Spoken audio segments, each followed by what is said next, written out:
Imagine your first moments of life in ancient Sparta. You are a newborn Spartan boy, and even in your cradle you face a test. The elders of your tribe lift you up and inspect you head to toe under the harsh light of day. They are looking for any flaw or frailty. In Sparta, even infants must prove their worth, for the state will not raise a child deemed weak. If you were sickly or deformed, these elders might carry you away, perhaps to the base of Mount Taygetus, and leave you exposed to the elements to die, a sacrifice to the harsh creed of Spartan survival. Legend says such ill-born babies were once tossed into a chasm in the mountain, though historians now think it more likely you'd be abandoned on a lonely hillside. Left alone there, a feeble child would perish from cold and hunger, though once, in a rare while, a passing stranger might find an exposed infant and secretly rescue it. But almost no Spartan parent would dare defy the law by retrieving an unwanted baby. Mercy is a luxury in Sparta, one the state cannot afford if it is to remain strong. You, let us say, passed that first trial. You were born robust and whole. The council of inspectors nod in approval and hand you back to your mother. But childhood in Sparta offers little warmth. Your mother does not swaddle you in soft blankets or sing soothing lullabies. Instead, from your earliest days, you are bathed not in warm water but in wine, a jarring shock for a tiny baby. This old custom, as Plutarch later recounted, was believed to strengthen a child's constitution. A weak baby might convulse or cry frantically from the wine's sting, revealing its fragility. A true Spartan infant, however, would sputter and then fall quiet, acclimating to the discomfort. And indeed, when you wailed in hunger or cold, no one rushed to comfort you. Spartan parents practiced a kind of tough love that astonished outsiders.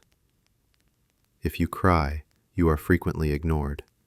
If you scream in fear, perhaps startled by a dark room or a sudden noise, a stern voice might whisper from the shadows, "Hush, Spartans must never fear darkness or solitude."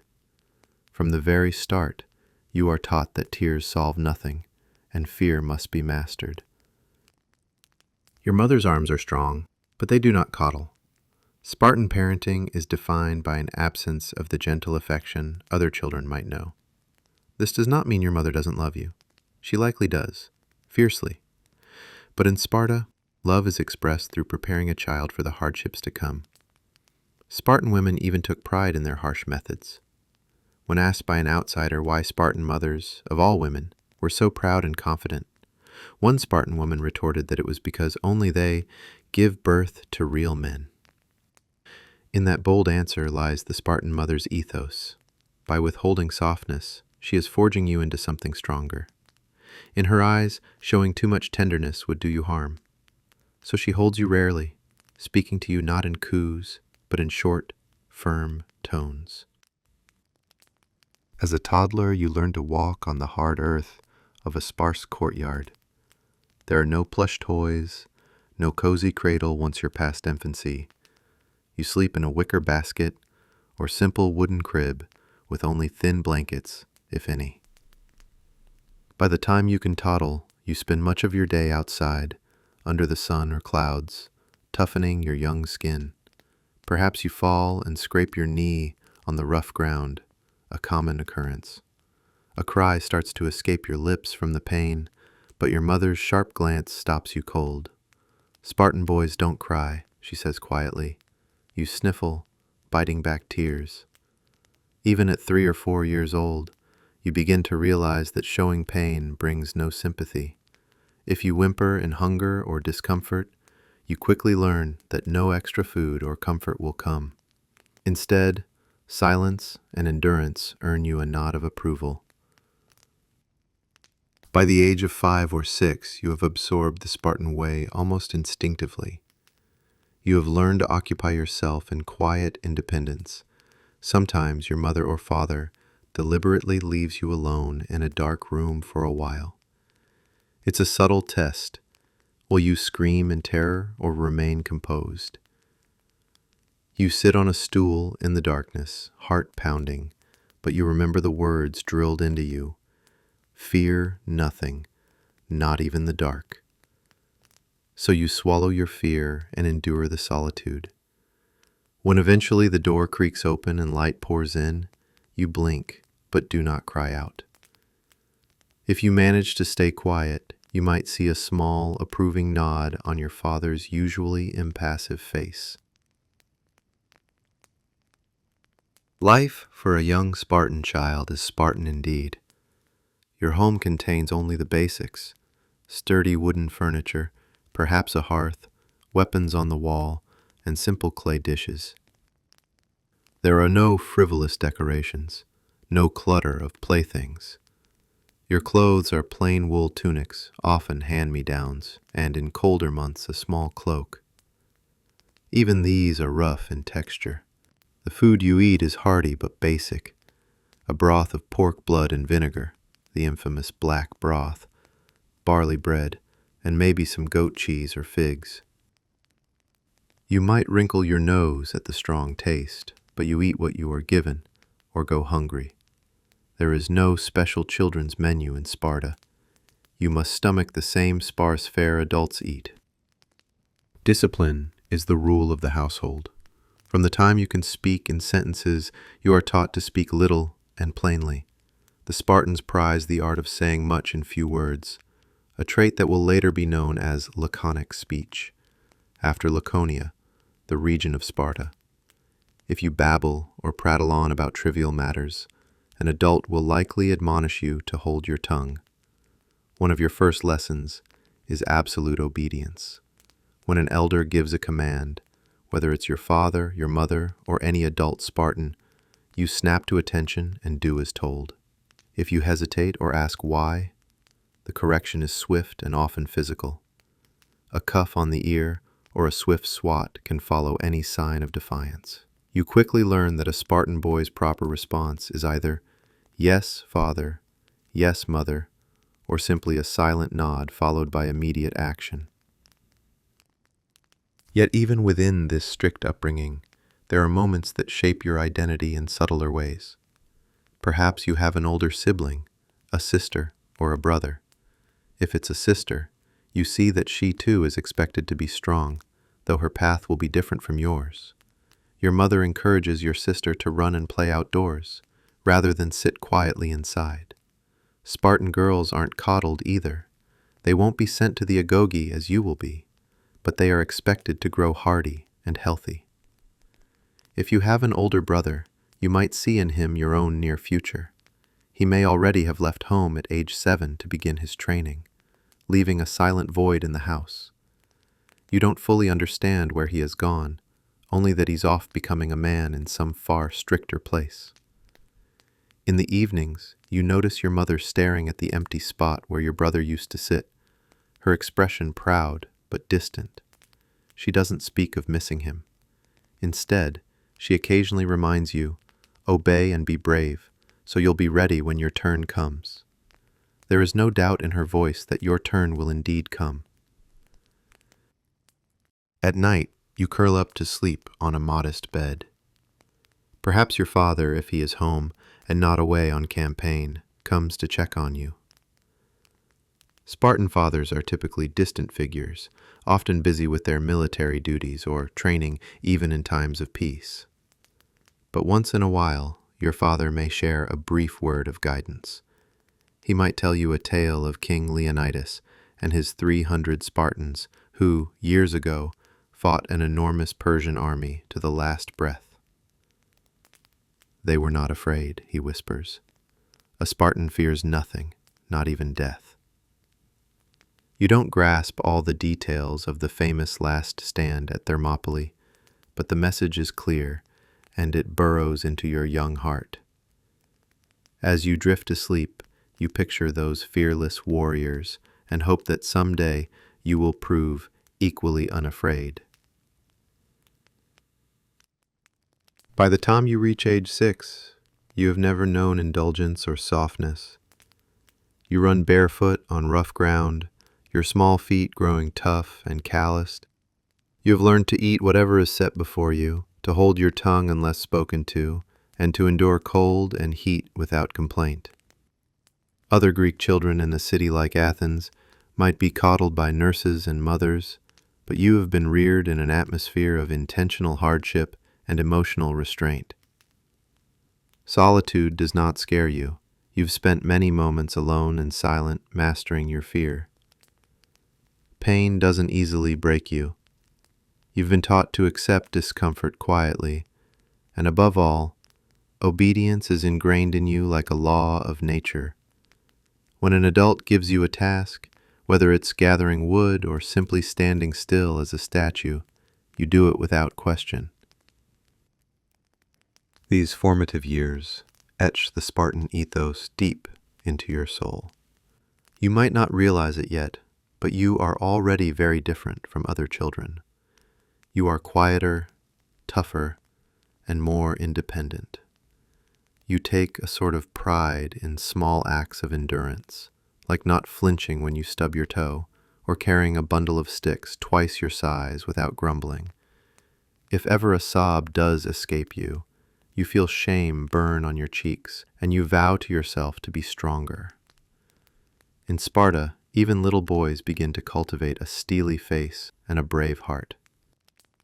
One clear morning, just after your 7th birthday, you wake to find your mother laying out a fresh tunic for you. This is unusual. New clothes are a rarity. The tunic is a small version of the famous Spartan cloak, crimson red, the color of blood and sacrifice. Your heart jumps into your throat. You have seen that color on grown men going off to war. Why would you, a boy, wear it now? Your mother's eyes glisten with a mixture of pride and resolve as she helps you dress. "It is time," she says quietly, her voice steady. She places her hands on your shoulders, perhaps resisting the urge to pull you into a tight hug. You stand as tall as you can, chest puffed out even as your hands tremble at your sides. You've known this day was coming, but that doesn't stop the flutter of nervousness in your belly. Without another word, she leads you outside, the only home you've ever known. Waiting at the doorway is a Spartan official, a stern man with a short beard and a staff of office. He is the one who will take you to your new life. He nods curtly to your mother. You feel her grip on your hand tighten once, then release. You dare to glance up at her face. She does not weep. She wouldn't dare show such emotion in front of the official. Instead, she meets your eyes with a fierce, unwavering gaze. "Be strong, my child," she says firmly. "Bring honor to our family." That is her final command to you. The officer beckons and you step forward to follow him. You do not look back. A true Spartan would not. But as you cross the threshold, leaving your mother standing in the doorway, you hear her parting words call out softly after you. Remember who you are. Thus ends your early childhood, devoid of comfort, but rich in the only currency Sparta values, toughness. In 7 short years, isolation, discipline, and the absence of pampering have shaped your identity. You have learned to suppress fear, to endure pain, and to obey without hesitation. These lessons are the bedrock of your character. Now, as you march behind the official toward an unknown future, you carry them with you, like a shield. The next chapter of your life is beginning, one that will make your childhood trials seem gentle by comparison. You are leaving the warmth, such as it was, of home, and entering the crucible that forges Spartan boys into Spartan warriors, the Agoge. Chapter 2. Entering the Agoge. The official leads you to a cluster of barracks buildings, where dozens of other 7-year-old boys are being assembled by the city. Some hold their chins high, others furtively wipe away tears. You join the huddle of confused children. This is the beginning of the Agoge, Sparta's state-run education and military training program that will mold you into a warrior. A stern-looking older man approaches the assembled boys. He is tall and grizzled, with a long stick in one hand. He introduces himself by a title, Paidonamos, the boy herder. The city's leaders, the ephors, have granted him full authority over all Spartan boys in training. In a booming voice, he lays out the law of your new life. From this day forward, Sparta is your father and mother, the barracks is your home. The boys around you are now your brothers, and loyalty to them and to Sparta comes before anything else. Forget your old comforts, the Paidonamos warns. Here you will learn discipline and obedience. You will endure hardship and become strong. That is the Spartan way. To organize this swarm of new recruits, the Paidonamos and his assistants divide you into smaller units known as egoli, or herds. You find yourself sorted into a herd of about 20 boys of age 7. An older boy of about 12 is assigned as your herd leader. He's a wiry youth with a confident smirk, and he stands in front of your group with a proud stance. You later learn that he earned this role by proving himself the bravest and most capable among the slightly older boys. In fact, the boy who showed the most courage and judgment was made captain of each company, and all the others are expected to obey his orders. Your new captain's name is Theoros. The Paidonamos calls him forward, and in front of everyone gives him a thin wooden rod, a symbol of his authority over your group. Theoros, you are responsible for them, the old man says. If one of them fails, you will answer to me. Theoros nods solemnly, but as he returns to your herd, he flashes a commanding grin. You and your herdmates all keep your eyes on him, knowing instinctively that crossing this older boy would be unwise. Thus, on your very first day, you see how the chain of command works.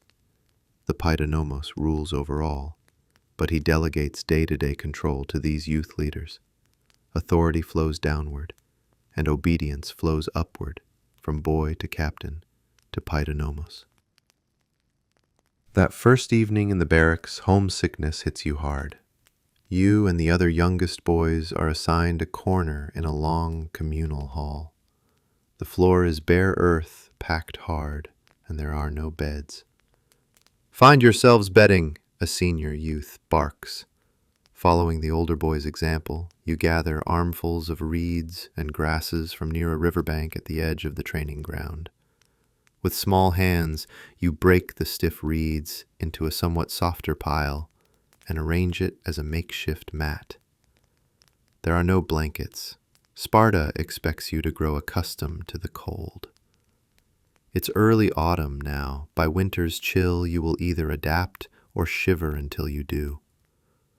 As darkness falls, you lie down on your crackling bed of reeds. Around you, dozens of other boys curl up on their own piles of straw and grass. There is murmuring in the dark, a few sniffles, perhaps someone quietly calling out for their mother before an older boy silences him.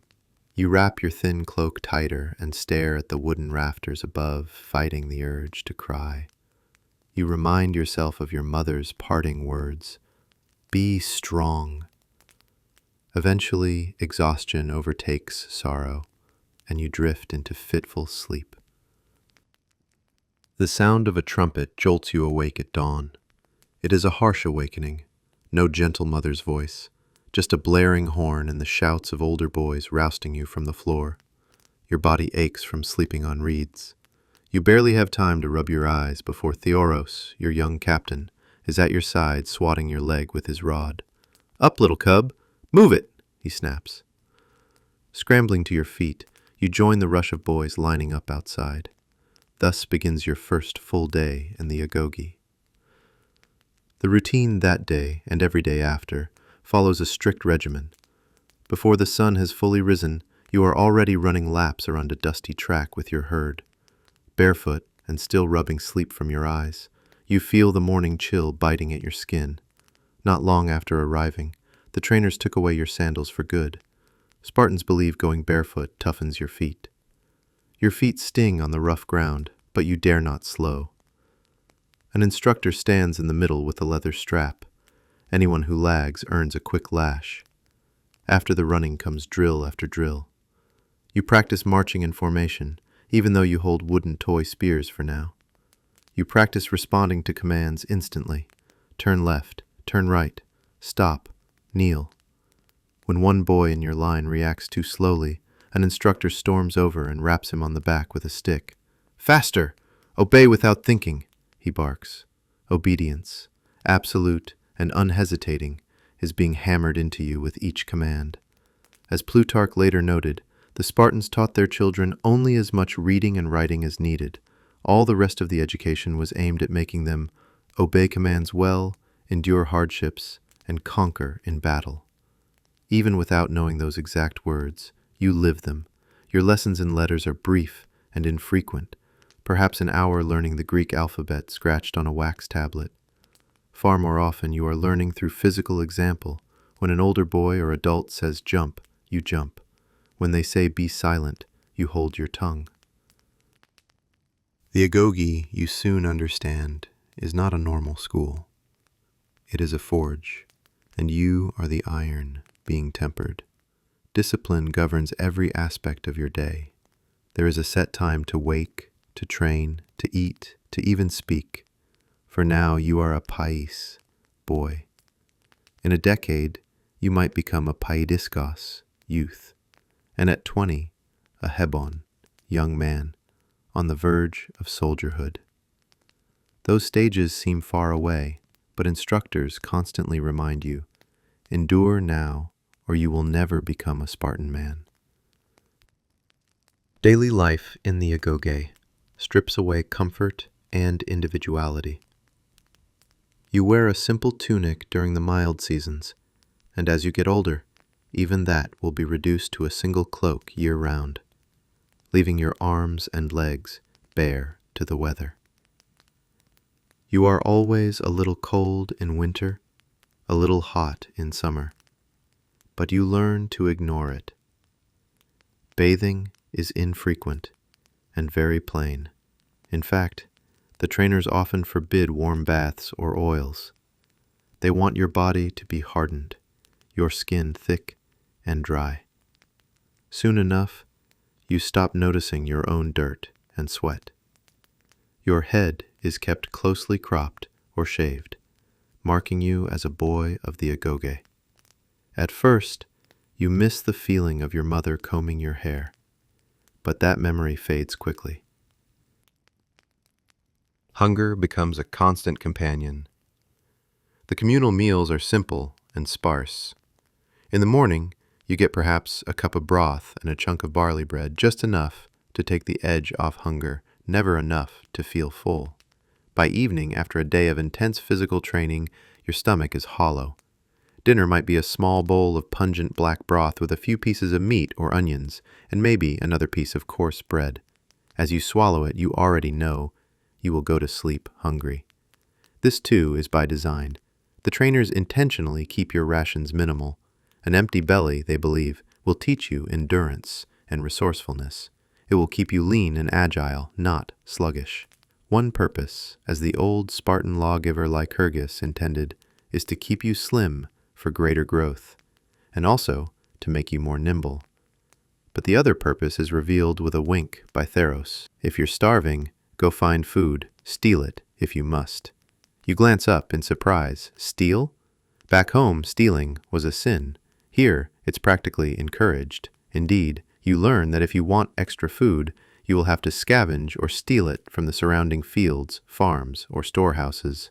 This is considered a part of your training, an exercise in cunning and survival. However, there is a catch. If you get caught, you will be punished severely. It's not the stealing that angers your superiors, but the fact that you failed. So you and your herdmates begin plotting small raids for extra food, eggs from a hen house, apples from an orchard, anything to fill your stomachs. One bitter cold night, you and 2 others manage to raid a farmhouse chicken coop on the outskirts of Sparta. Your hearts hammer as you wring the neck of a drowsy hen and hide it under your cloak. Back at the barracks, the 3 of you huddle behind a storage shed, plucking and roasting the chicken as quietly as possible. You have no seasoning, No salt. It barely matters. The smell of the meat drives you nearly mad with anticipation. The three of you share every scrap of flesh, chewing slowly to make it last. For a rare moment, your stomach feels warm and full. The satisfaction is fleeting, though. By morning, hunger gnaws at you once more, and an instructor finds a few stray chicken feathers near the shed. He lines up your entire herd and demands to know who stole. Of course, nobody speaks. Admitting guilt is unthinkable. The furious instructor resolves the mystery by whipping all of you, 30 lashes each, reasoning that the guilty will at least get what they deserve, and the innocent will learn a lesson about covering for their comrades. Your back burns with each stripe of the lash, but you bite down on a stick and refuse to cry out. In a strange way, the shared punishment even strengthens your bond with your brothers. Together, you suffer, and together, you swear under your breath that next time you'll hide the evidence better. Not all transgressions are so easily swept under the rug. One of the most famous cautionary tales in the Agoge involves a young boy and a fox. Late one afternoon, he managed to catch a small fox cub in the wild, a scrawny, half-starved thing, but meat nonetheless. The boy tucked the live fox inside his cloak, planning to kill it later for supper. But as he slipped back toward the barracks, a trainer confronted him, suspicious that the boy was hiding something. Rather than reveal his prize and be punished for stealing, the boy held the fox tighter to his stomach. The panicked, trapped creature began to claw and bite under his cloak. You can imagine the agony, sharp teeth tearing into the boy's bare flesh. But the young Spartan, face pale with pain, stood rigidly at attention. He endured in silence as the fox literally chewed into his belly. Only when he collapsed to the ground did the horrified trainer realize what had happened. The boy died from his wounds, but not a single whimper had escaped his lips. To this day, instructors recount this story with grim approval. It's the ultimate example of Spartan fortitude, a child who chose death over dishonor or cowardice. When you first heard the tale, you shuddered, imagining the searing pain that boy endured. Now, after years in the Agoge, you understand his mindset completely. You and your peers quietly hope you'll never face such a test. But if you do, you pray you could be just as fearless. Life in the communal barracks has truly become a survival of the fittest. This applies not only to food, but to every facet of your existence. There is a strict pecking order. As you and your friends enter early adolescence, your small scuffles evolve into brutal fights. A limited extra ration or a coveted spot by the fire can spark a bout of wrestling or fist fighting. Sometimes the fights are spontaneous flare-ups of temper.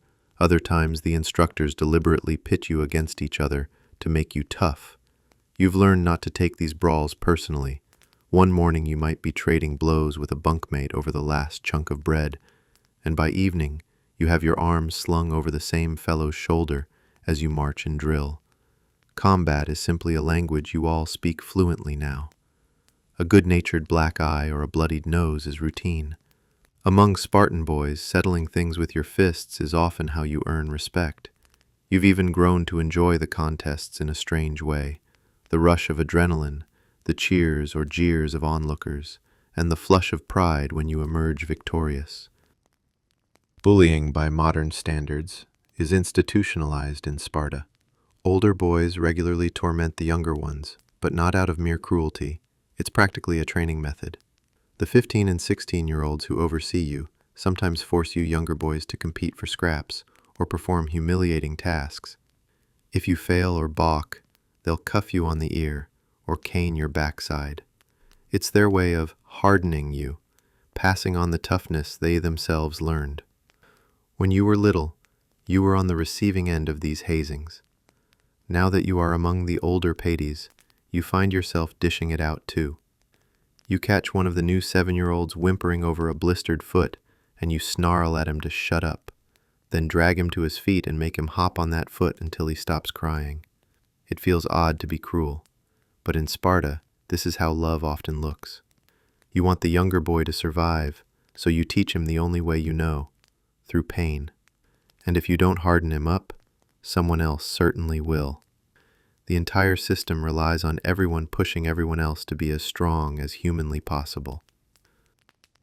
Under ceaseless surveillance, you learn to bury your softer emotions deep. Fear, sorrow, homesickness. These are weaknesses that can be exploited by peers or supervisors. By now you've witnessed a few boys crack under the pressure. One night, a boy in your group, Thedios, suddenly bolts from the barracks and runs off into the countryside, maddened by hunger and despair. He's caught the next day, hiding in a shepherd's hut. For his attempted escape, the instructors beat him in front of the entire Agoge and expel him in disgrace. You never see Thedios again. Most likely he becomes a trembler, condemned to live without honor or citizenship. Another boy in your dormitory, Artemis, simply withers over time. He grows sallow and weak, unwilling or unable to keep up with the stealing and fighting. Eventually, Artemis falls ill, some say from starvation, and dies quietly in his sleep. The instructors don't even allow his mother to wail publicly for him. He's buried without fanfare, just another youth who couldn't withstand Sparta's upbringing. These rare tragedies are not discussed openly, but each one weighs on you all. They are grim reminders that only the strong and adaptable survive in Sparta. And survive you have. In fact, more than that, you have thrived in this harsh environment. By 15, you are lean, scarred, and as resilient as spring steel. Your body has grown hard and muscular from endless exercise and sparse diet. You hardly notice minor cuts or bruises anymore. Pain has become a familiar friend. The boy who once cried for his mother is long gone. In his place stands a young warrior in the making, who has passed countless trials of hunger and endurance. And you are not alone. The trials have forged an unbreakable camaraderie among you and your Agoge brothers. Those of you who have lasted to this point have been each other's caretakers, confidants, and co-conspirators through every hardship. Together you endured nights of freezing cold by clinging to each other's warmth. Together you took the lash in silence to protect one another. Together you grieved quietly when one of your number fell, and steeled yourselves to carry on in his memory. This brotherhood born in adversity is unlike any friendship you've known. You have shed blood and tears with these boys. You have shared the same thin blanket, the same crust of bread, the same painful lessons. In the wild melee of a mass training brawl, you know without thinking that your closest friend at your side will guard your back, and you his. In the dead of night, when despair might creep in, it's the whisper of a joke from a friend that pulls you through. You all started as frightened 7-year-olds. Now you have grown into confident young Spartans with a collective iron will. There is an unspoken promise among you that none will fail the Agoge. You will drag each other to the finish line if need be. At this stage, the herd of boys with whom you entered the Agoge years ago has been whittled down to a smaller band of tough young youths. The weak, the timid, the unlucky, they have been left behind or weeded out. What remains is a cadre of hardened teenagers, utterly devoted to Sparta and to each other. This is your feral brotherhood, a pack forged by hunger, pain, and struggle. It isn't gentle or sentimental. It shows itself in roughhousing and dark humor, in competitiveness and collaboration all at once. But it is fiercely loyal. You all know that when the next great test comes, whatever it may be, you will face it side by side as brothers. And indeed, a great test is looming. The instructors have been hinting about a special ordeal, a rite of passage that will push you beyond anything you've experienced so far. You and your comrades exchange glances equal parts eager and anxious. You feel as ready as you'll ever be. Together you have survived every challenge thrown at you. Together you will take on the next, being cast out into the wild to survive or die by Spartan standards of strength. Chapter 3. Hunger, Pain, and Feral Brotherhood. It is midnight in the barracks, and your stomach feels like an empty pit. By now, you are around 12 years old, a senior boy among the Paides, and you have known constant hunger for years. As you grew older, the overseers only tightened your rations. At 12, they even took away your warm tunic.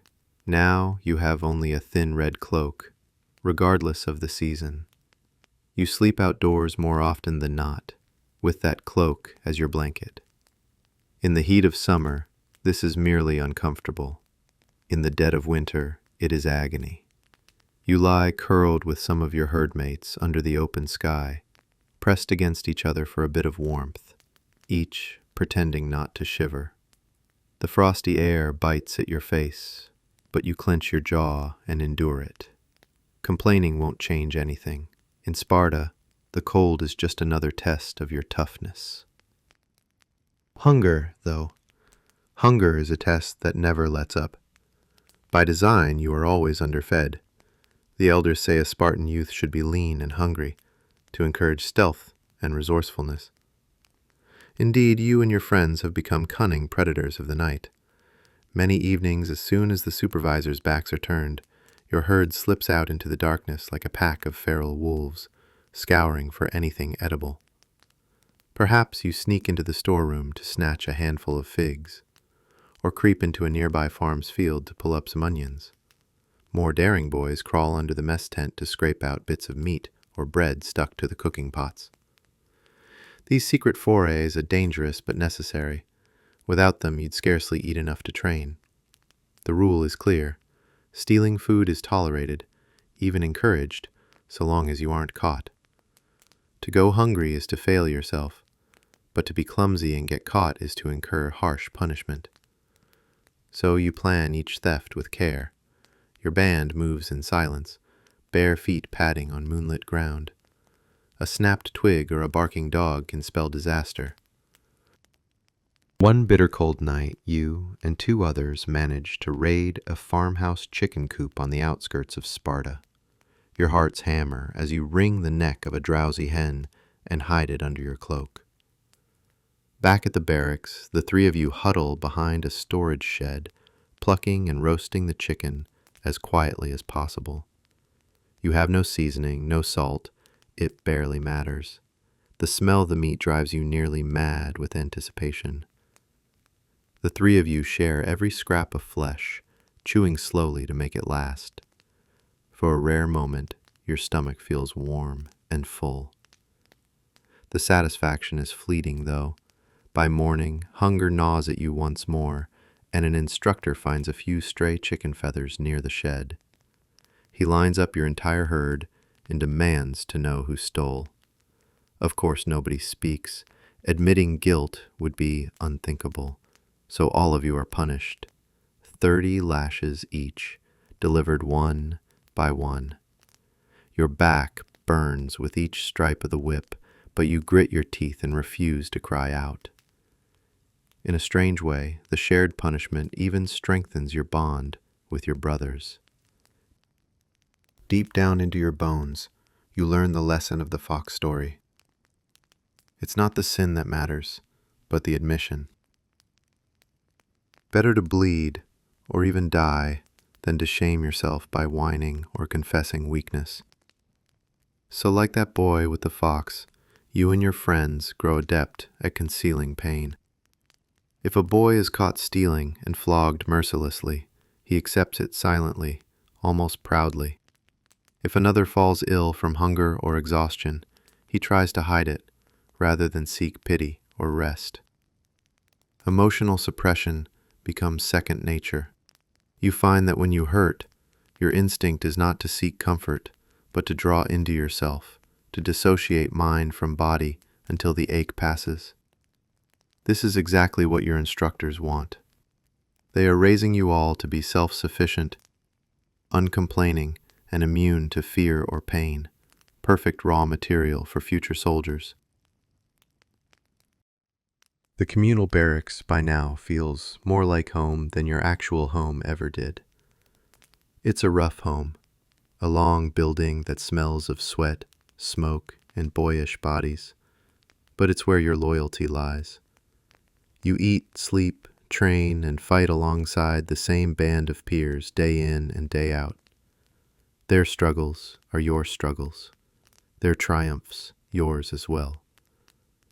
The small comforts you have come from them, sharing a dirty joke under your breath during a grueling drill, or whispering encouragement to a friend who is nursing a bruised rib but must continue sparring. Together you have endured so much that an unbreakable trust has formed among you. Fittingly, the Spartan term for a platoon of boys is a herd, and you have indeed become like a pack of young wolves. Under the constant hunger and pressure, you have grown somewhat feral, fierce toward outsiders, yet loyal and protective within your own pack. You compete viciously with one another in training, but let anyone else threaten one of you, and the whole group closes ranks in an instant. Respect within the pack is earned through strength and bravery. The boy who shows the most courage or cunning becomes an informal leader, and you all follow his lead willingly, knowing that if he falters, the position is always up for grabs. In the eyes of adults, you collectively police your own too. If one of you acts out or slacks off, the rest mete out discipline before the paedonomos even has to intervene. This peer enforcement was designed by Lycurgus to keep you all sharp, and it works. Fighting has become a way of life.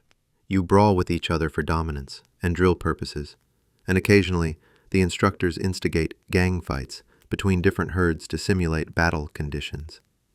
The result is often a bloody melee of dozens of boys punching, kicking, and wrestling like wild animals. Injuries happen, a broken nose here, a dislocated finger there, but those are considered lessons in toughness. Even the victims seldom complain. If anything, a boy emerging with a black eye wears it like a badge of honor. He proved his mettle and will be eager to return the favor in the next bout. Not all of your cohort endures. One boy snaps under the pressure. He attempts to flee the camp and is caught, then beaten and disgraced, never to return. Another simply grows too weak. He falls ill, malnutrition, some whisper, and dies quietly in his sleep. The instructors bury him without fanfare, forbidding even his mother to wail.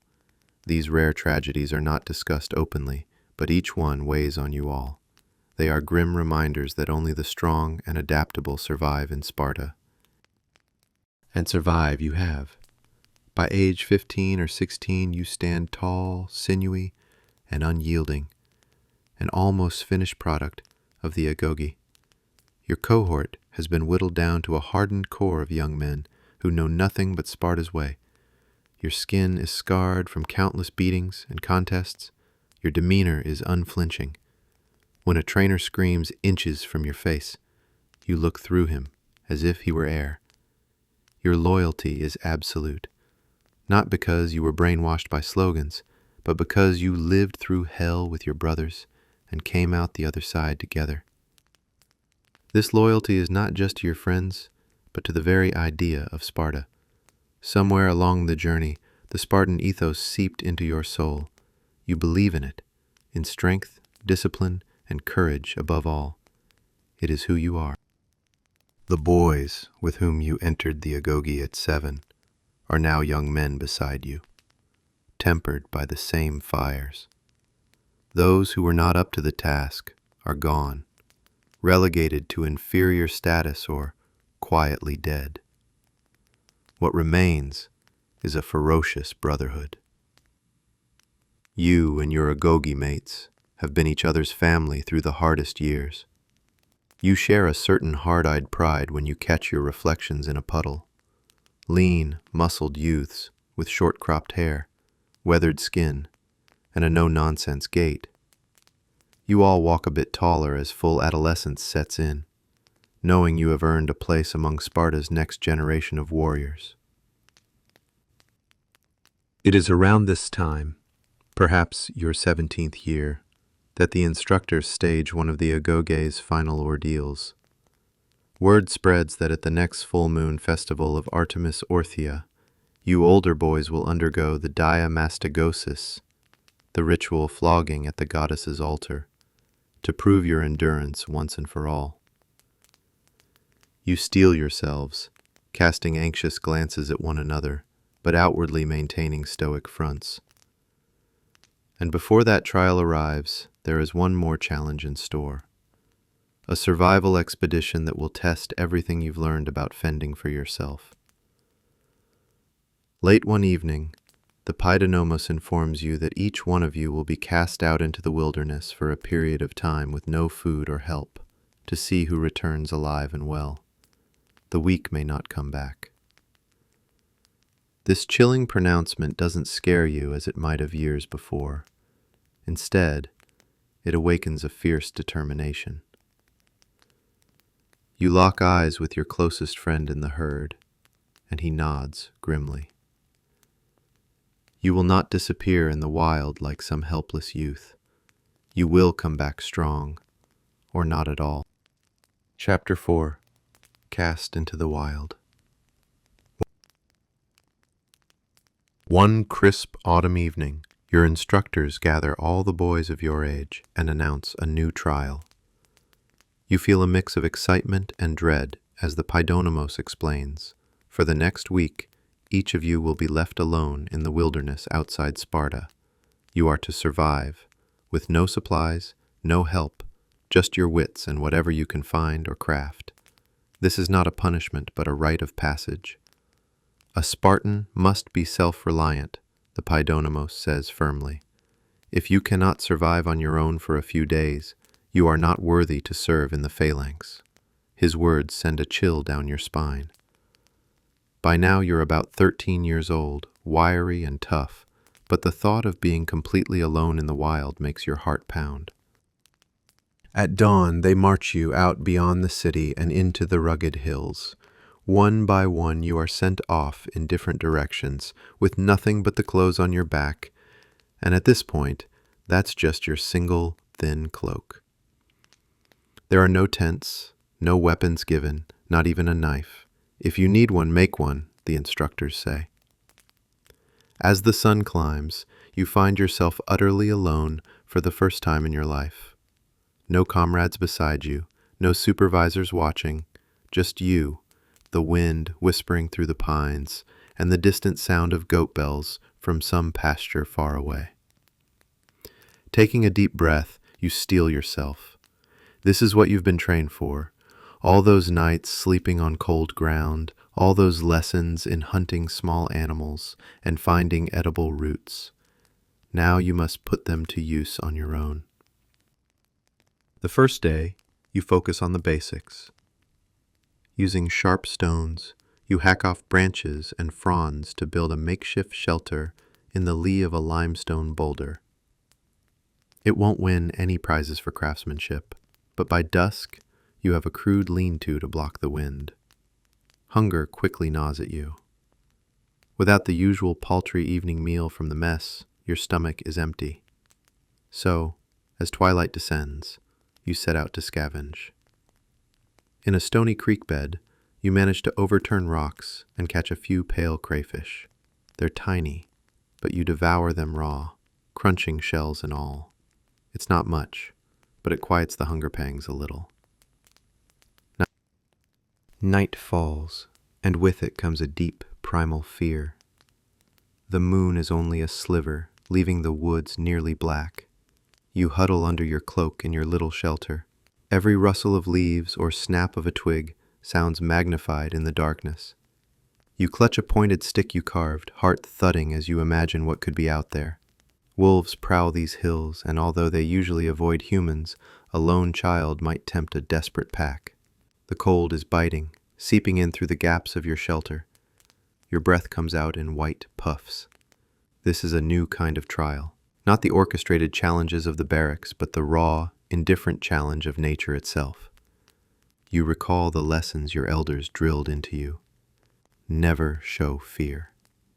Fear is the only monster that truly defeats a Spartan, so you grit your teeth and silently repeat a sort of prayer or mantra, I am not afraid. I survive or I die, but I will not fear. Eventually, exhaustion overcomes anxiety, and you slip into a shallow, fitful sleep. Each day, in the wild tests a different skill. On the second day, you find a patch of wild onions and sot your belly on their sharp, peppery bulbs. On another, you fashion a simple snare from twisted vines, trying to catch a hare you spotted near some bushes. The first attempt fails. The clever rabbit springs your trap and escapes, but you persist, setting the snare again along a narrow game trail. Near dawn the next morning, you find the hare struggling in your noose. Quickly, you dispatch it. It's the first warm-blooded creature you've ever killed entirely on your own. You feel a pang of remorse as you skin the little animal with a flint edge. Its soft fur and gentle face remind you of a pet, but your hunger is stronger than sentiment. Soon, you are roasting thin strips of rabbit meat over a small fire. The taste of that gamey flesh, unseasoned and smoky, is the finest meal you can remember. Crouched alone by the flames, chewing meat under the open sky, you feel a fierce spark of pride.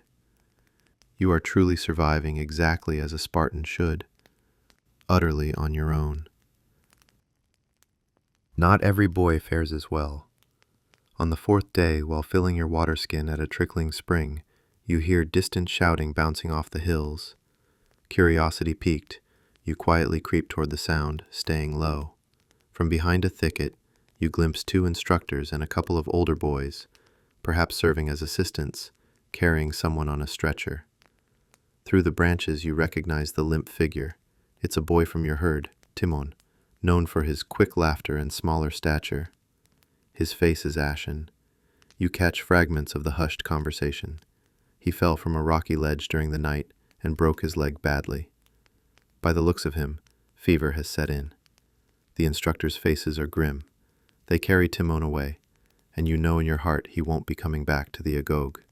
Whether he lives or dies, a boy who couldn't complete the wilderness trial is unlikely to ever become a Spartan citizen. At last, a week, or perhaps more, time is hazy out here, passes, and you see a crimson-cloaked figure striding into the clearing where you've been told to wait. It's an instructor, come to fetch you back. You emerge from the wilds, gaunt, dirty, and tired, but alive and triumphant. As you rejoin your comrades back at the barracks, you learn that most of you made it. A few did not return on time. One by one they're accounted for. Mostly minor injuries or illnesses that caused them to fail. At least one boy is simply missing. Perhaps he ran off or met some unknown fate in the hills. The majority of you, however, stand proudly in formation as the Paidonomos walks down the line, surveying the lot of you with flinty eyes.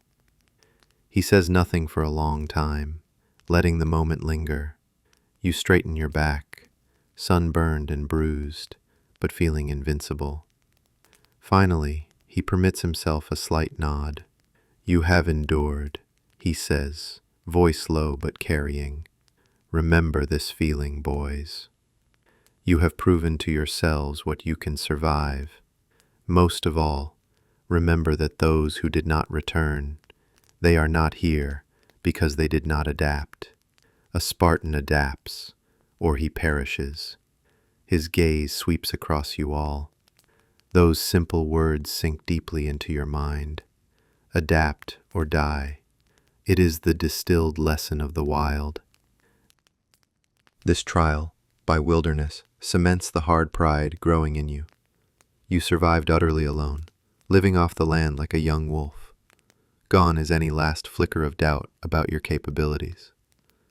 When you steal back into the barracks that night, greeted by the cheers and backslaps of younger boys, who look at you now with something akin to reverence, you feel taller by a head. In the mess hall, the broth tastes less bland, the ground less hard. Everything is sweeter after the struggle. You notice even the instructors, watching you older boys with a hint of approval in their otherwise stern eyes. Each of you carries yourself with more confidence. If the Agoge's aim was to strip you of reliance on comfort, it has succeeded mightily. Not long after the survival ordeal, another peculiar test of character awaits, this time one of a more social nature. Sparta is preparing for a major religious festival, and the city's two groups of youth, the boys of the Agoge and the girls in their chorus groups, both have roles to play. During certain public ceremonies, it is custom for the Spartan maidens to perform songs and dances before the assembled community. On this occasion, as you and your Agoge comrades stand in neat rows for inspection, a chorus of adolescent girls enters the theater square. They are around your age, maybe a bit older, dressed in flowing, simple tunics. At first, you're hardly sure where to look. It's rare to see girls your age in a formal setting, and rarer still to have them looking boldly back at you. The festival crowd includes Sparta's leaders, your instructors, and many citizens, all watching expectantly. The girls begin to sing in unison, a beautiful and haunting melody that echoes off the stone arcade. Their voices are clear and strong. At first, their song praises famous Spartan warriors of old and extols virtues like courage and loyalty. You swell with pride, listening to the familiar ideals set to music. But then, the tone shifts. The chorus's verses start referencing specific individuals, living youths. To your shock and embarrassment, you realize they are singing about you and your peers. One girl steps forward as a soloist, pointing a slender arm toward your ranks. With a mischievous smile, she sings a verse, mocking your friend Aristos by name. How he runs slower than a tortoise, despite eating enough for two. The crowd chuckles, and Aristos, normally brash and confident, flushes red, staring at the ground. Another verse playfully points out a tall boy's clumsiness in drills. One by one, the maidens' choir highlights the perceived shortcomings of various Agoge boys. Even you are not spared. They sing a teasing rhyme about your wild hair and the time you lost a wrestling match to a smaller boy. Laughter ripples through the spectators. Though the words are in song, the sting is real. Your fists clench at your sides, and you feel heat in your cheeks. This is a strange torture. No whips or fists, just public ridicule. Yet in some ways, it's harder to endure than physical pain. Standing rigidly in formation, you force your face to remain impassive as the girls continue their choral roasting. A Spartan boy must take a tongue lashing without flinching, just as he would a beating. But inside, you're boiling with humiliation. Not anger at the girls, they're performing a sanctioned role after all, but at yourself. The barbs about your past failures cut deep because they're true. You did lose that wrestling bout in front of half the Agoge. Aristos is a slow runner compared to the rest of you. This public shaming is deliberate, a spur into your sides to make you run faster, fight harder, and strive for perfection to avoid future embarrassment. When at last the performance ends, the crowd applauds the girls who take a bow. The targeted boys, all of you, are left to swallow your pride. Your instructors calmly dismiss you back to barracks, with no direct comment about the songs. They don't need to say anything. The impact is obvious. That night, each of you silently vows to never give the girls, or anyone, reason to mock you again. The sting of public disgrace burns like acid in your gut. Yet in true Spartan fashion, you use that shame as fuel to redouble your efforts. Just as you learn to master hunger, pain, and fear, you now learn to master your own pride and let it drive you to greater heights. Over time, you and your Agoge brothers develop an intense awareness of honor. You carry yourself proudly, like a young wolf, but now you know that a cutting remark or public scolding can wound almost as much as a lash.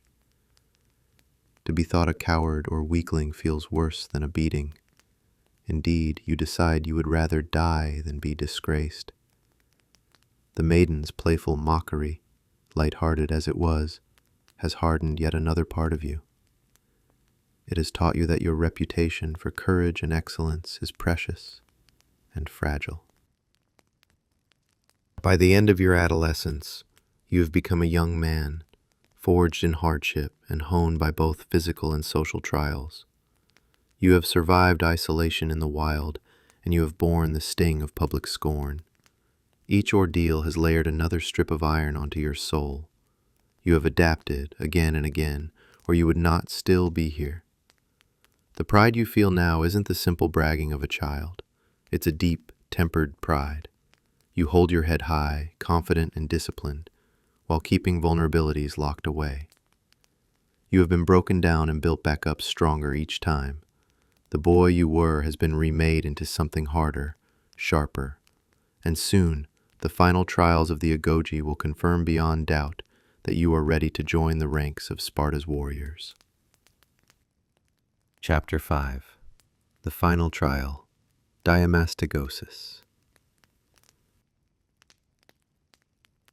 The sanctuary of Artemis Orthia sits near the banks of the Eurotas River, a modest rectangular enclosure that serves as the stage for one of Sparta's most brutal rites.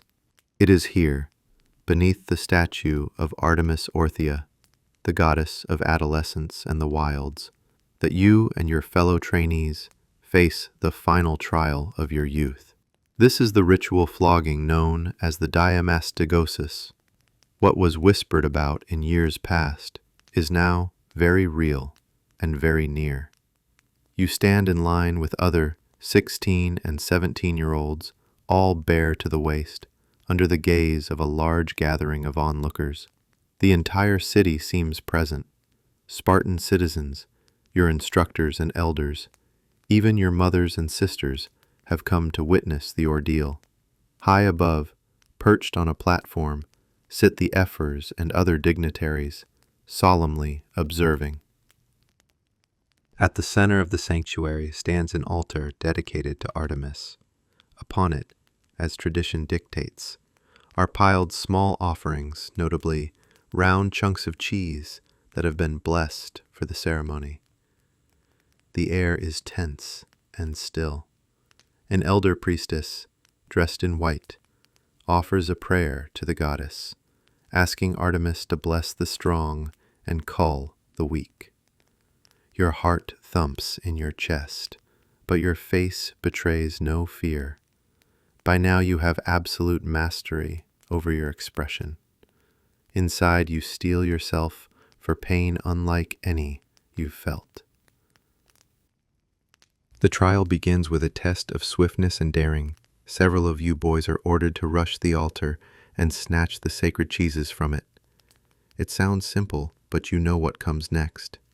As you sprint forward and reach for the altar, a group of young men, former Agoge graduates in their 20s, serving as enforcers, block your way, wielding long switches and whips. They are instructed to lash out with full force. The result is a chaotic, almost theatrical struggle, a desperate grab for the cheese while enduring a gauntlet of blows. You dart in and manage to seize a piece of cheese in each hand before a lash cracks across your back. The pain is hot and bright, but you grit your teeth and dash back, blood trickling from fresh cuts. This chaotic cheese-stealing contest is only the prelude. Now comes the true test of endurance. One by one, you and your comrades are led to the altar, directed to kneel and place your hands on the wood. 2 strong assistants hold your arms to keep you in position. Then the flogging begins in earnest. A burly enforcer swings a long leather whip, and it whistles through the air before it lands on your bare shoulders with a vicious snap. A red stripe of agony sears across your skin. The crowd watches in rapt silence. The only sounds are the crack of the whip and the occasional gasp or grunt that escapes a boy's throat despite his will. They beat you not just as punishment. This is a competition of endurance and a ritual of sacrifice combined. The idea, as it was explained to you, is to spill youthful blood on Artemis's altar as an offering, and to harden the boy's resolve in the face of extreme pain. The last boy to remain under the lash without yielding will be honored as the bravest. Yielding could mean crying out, collapsing, or begging for mercy, all unthinkable for a Spartan. So you kneel, jaw clenched, focusing your mind on anything but the pain. You recite in your head the names of heroes, or perhaps a Spartan song, trying to detach yourself from your own flayed back. Around you, the altar stones grow slick with blood. One boy, just a few places ahead of you in the ritual, slumps forward unconscious after a particularly brutal strike.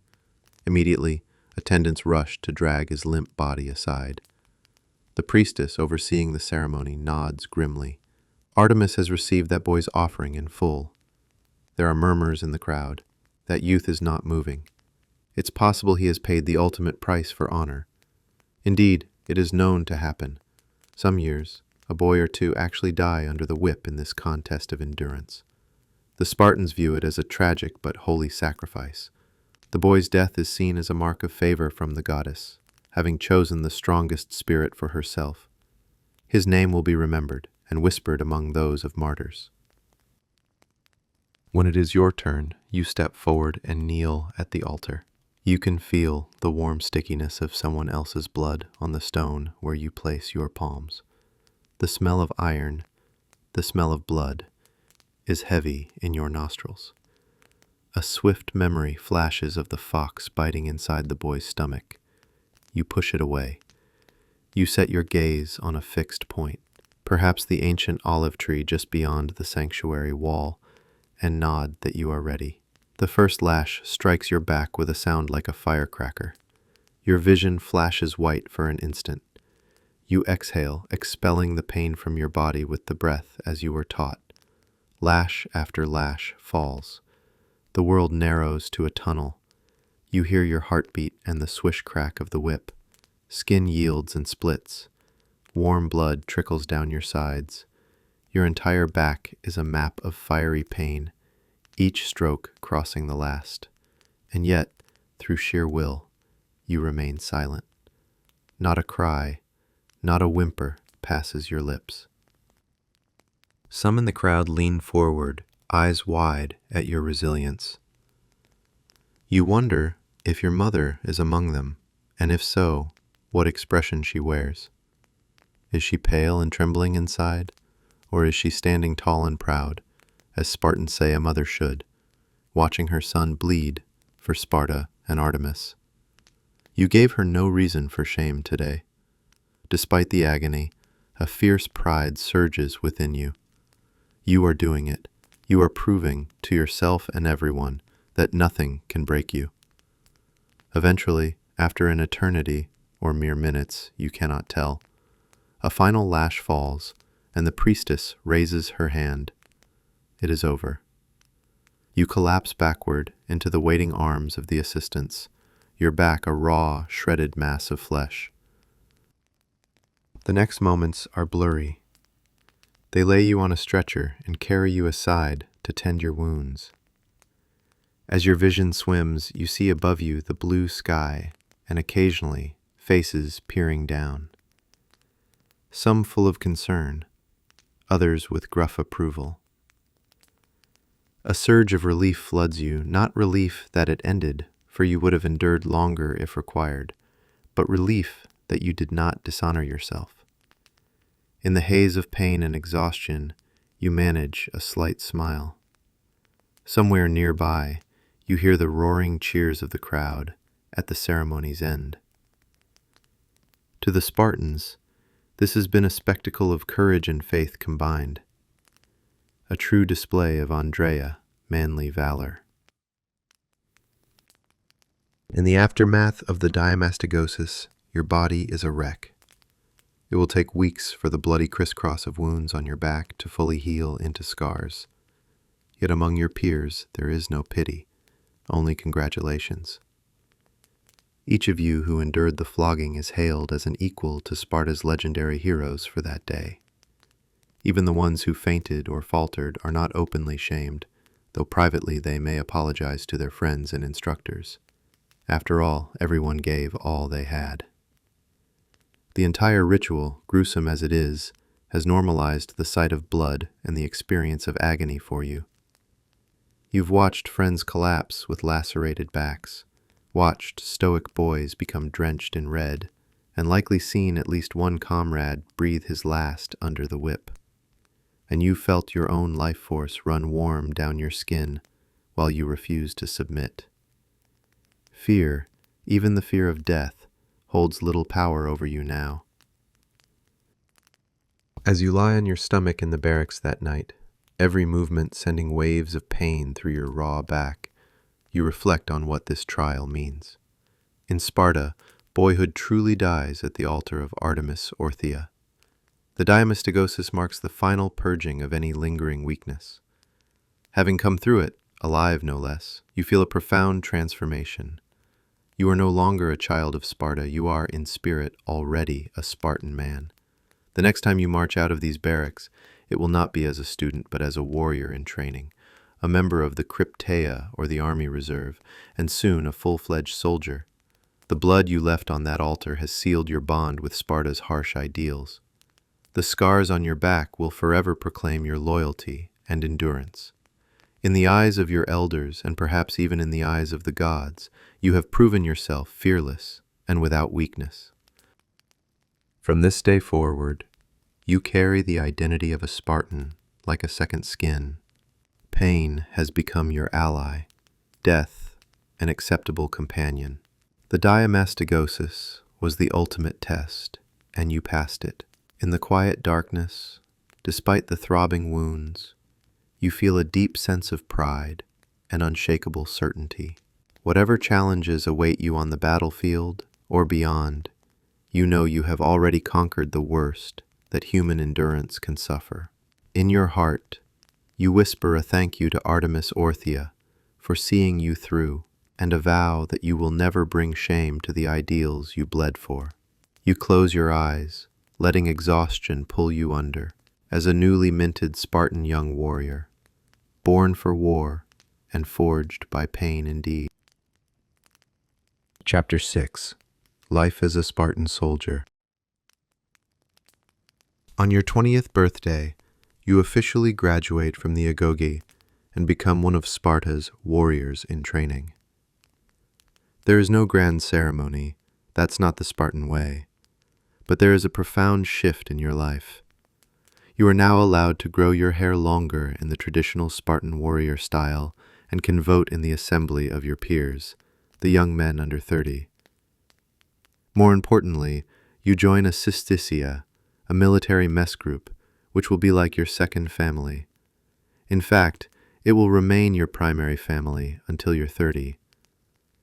Though you have technically become an adult soldier, you still eat, sleep, and live in the barracks with your comrades. The bonds forged in youth carry straight into army life. You fight beside the very men you grew up with, the ones who bled with you under the whip and in the wild. Around this time, thoughts of marriage also enter the picture. Spartan society encourages men to marry not for romance, but to produce the next generation of strong citizens. The state generally advises that men wait until about age 30 to marry, and women around age 20. But in practice, many couples pair off earlier. In your case, perhaps your father has quietly arranged a marriage between you and a vigorous young woman from another respected Spartan family. She is about 18, athletic, witty, and unafraid. Spartan girls aren't raised to be shy. The two of you meet briefly under the supervision of elders and agree to the match. There is mutual respect, maybe even the spark of attraction. But the situation is awkward. You are both essentially tools of the state, expected to breed strong children. The wedding itself is brief, and oddly stark. After a small feast, you do not even take your bride to live with you, since you must still reside in the barracks. Instead, you conduct your marriage in secret nighttime visits, stealing away from camp to be with your wife, and slipping back before dawn. This furtive arrangement will continue until you turn 30. It sounds absurd, but it underscores Sparta's priorities. Your duty to the state comes before domestic life. By day, your life revolves entirely around military duties. You rise at dawn to drill with your platoon, practicing spear thrusts and shield maneuvers in tightly packed formation. Years of training have made you and your peers a synchronized machine. The Spartan phalanx is the envy and terror of all Greece, a bristling wall of bronze shields and spear points that moves with one mind. You remember as a child hearing tales of how Spartans march into battle, accompanied by the music of flutes, keeping step in perfect unison. Now you experience it firsthand. On exercises, an officer with a pipe sets a steady rhythm, and dozens of hobnailed sandals strike the earth as one. It sends shivers down your spine, this feeling of being part of an unstoppable human juggernaut. Your equipment is heavy but effective. You carry the famed round shield Aspis, emblazoned with Sparta's lambda emblem, along with a long spear, a bronze helmet, crimson cloak, cuirass over your chest, and bronze greaves on your shins complete your panoply. The weight is considerable, yet you march for miles without complaint. You've been hardened for this since childhood, and unlike many Greek hoplites, you take pride in keeping your kit in top condition. A dull spear or dirty shield is an insult to your unit's honor. Though peacetime soldiering can be monotonous, Sparta finds ways to keep its warriors sharp. There are constant drills and mock battles between units. Sometimes, as a test, your commanders order surprise night marches or war games. You might wake at midnight to a trumpet and have to form ranks within minutes, ready to repel a simulated enemy attack. Slacking off is unthinkable. Older veterans keep a close eye on you younger men, ever ready to bark corrections or strike you for a misstep. The discipline drilled into you in the Agoge persists. You obey orders instantly and reflexively. There is no room for doubt or individual whim in the Spartan ranks. Every man moves in lockstep, physically and mentally. Of course, Sparta's true purpose for its army is war. And war does come. Perhaps it is a campaign against a rival Greek city-state, Athens or Thebes, or a suppression of a helot uprising in the countryside. Either way, you find yourself marching off to battle not long after joining the army. As you depart, your mother stands by the road to see you off. Her face is stern, but in her eyes you detect both pride and worry. She hands you your shield, that massive circular bulwark of wood and bronze, and utters the traditional parting words that every Spartan son knows. Return with your shield, or on it. In other words, come back victorious, carrying your shield, or come back carried upon it as a corpse, but never come back having thrown it away in retreat. You nod, understanding perfectly. It will be so. And so you march to war. The Spartan army moves with a precision and coolness that astonishes your allies and unnerves your enemies. When battle is joined, you experience the true payoff of all your training. Standing, shield to shield in the front rank of the phalanx, with comrades who have been brothers to you since boyhood, you feel nearly invincible. The enemy, let's say they are Athenians, for the sake of illustration, shout and charge in a loose mob. Your unit, by contrast, advances in step, silent but for the piping of the flute and the clatter of arms. At 20 yards, the officer gives a calm order. Prepare spears. You and your men lower your spears as one.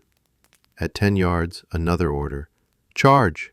You all spring forward and crash into the foe like a human battering ram. The impact is tremendous. Your shield slams into an enemy's shield. You feel the jolt reverberate up your arm. Immediately, training takes over. Behind your shield's cover, you thrust your spear underhand and feel it bite into something soft, the belly of the man opposite you. He howls and crumples, but there are more behind him. Battle in the phalanx is a blur of sweat, screams, and overwhelming pressure. You are pushed from behind by the weight of your own ranks, driving you into the enemy.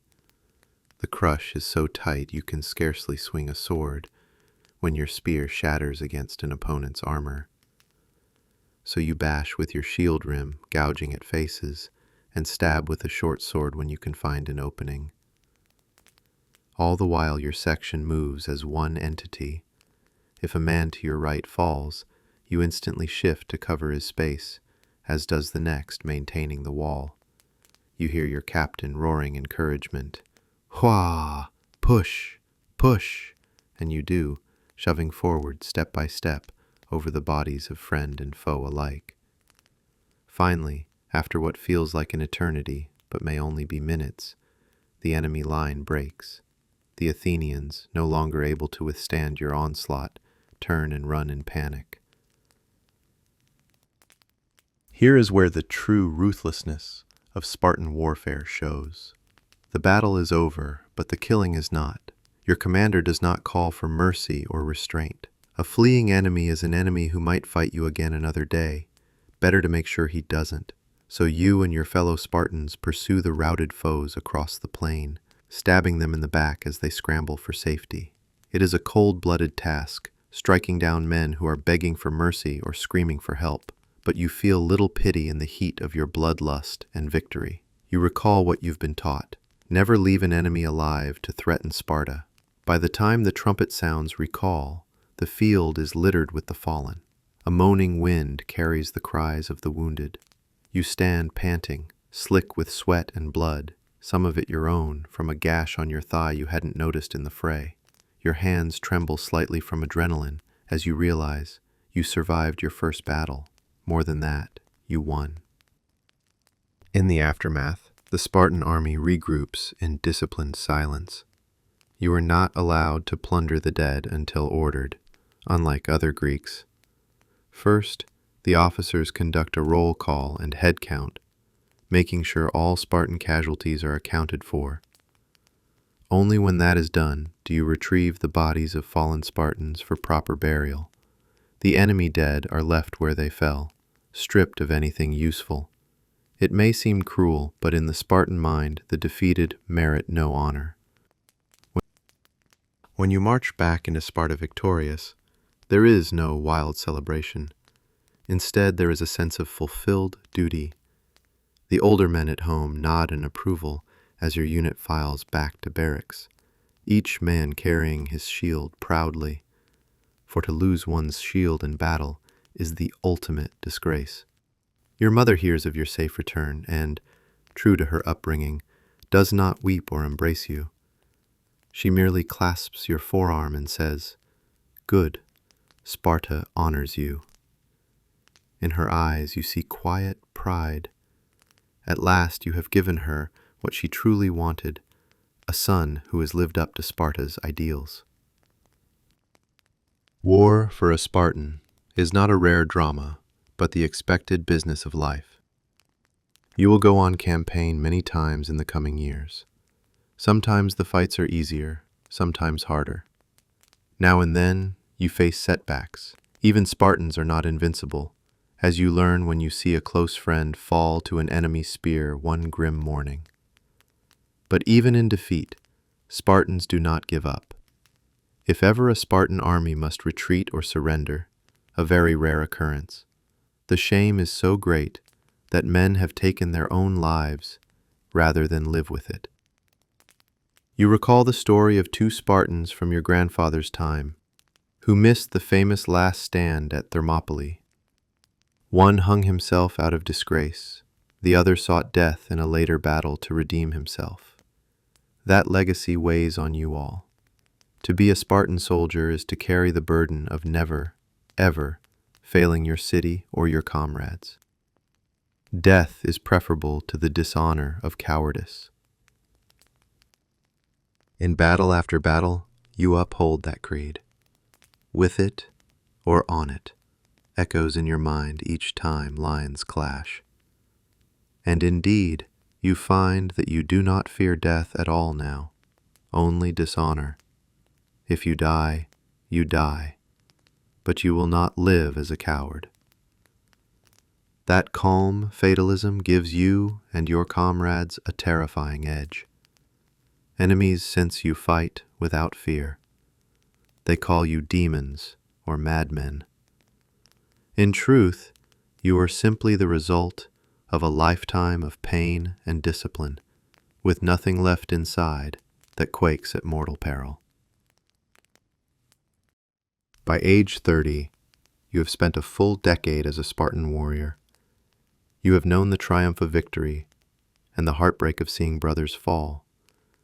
Your body bears many scars, a thick line across your thigh from that first battle, a puncture wound in your shoulder from a skirmish with Thebans, and of course the lattice of flogging scars on your back from youth. Each mark is a badge of honor in its own way, and now, finally, you earn the reward that all Spartan men look forward to at 30. You may leave the barracks and live at home with your family. In truth, it is almost strange to sleep under the same roof as your wife and children, after so many years in the company of soldiers. But you do it, knowing that if tomorrow war called, you would snap back to the phalanx without hesitation. As a Spartan soldier, you have embraced a life of austere routine, deadly professionalism, and unwavering loyalty. The phrase "return with your shield or on it" isn't just a saying, it's the code by which you exist every single day. And you have lived it. The battles you've fought, the blood you've shed, and the comrades you've buried have all solidified your identity. You are a peer among the homoioi, the equals, a full citizen warrior of Sparta. You have done your duty so far, and you stand ready to do it again and again until either glorious death or old age retires you. In the Spartan way of thinking, there is little difference between the two, so long as you serve with honor. Chapter 7. Spartan Women.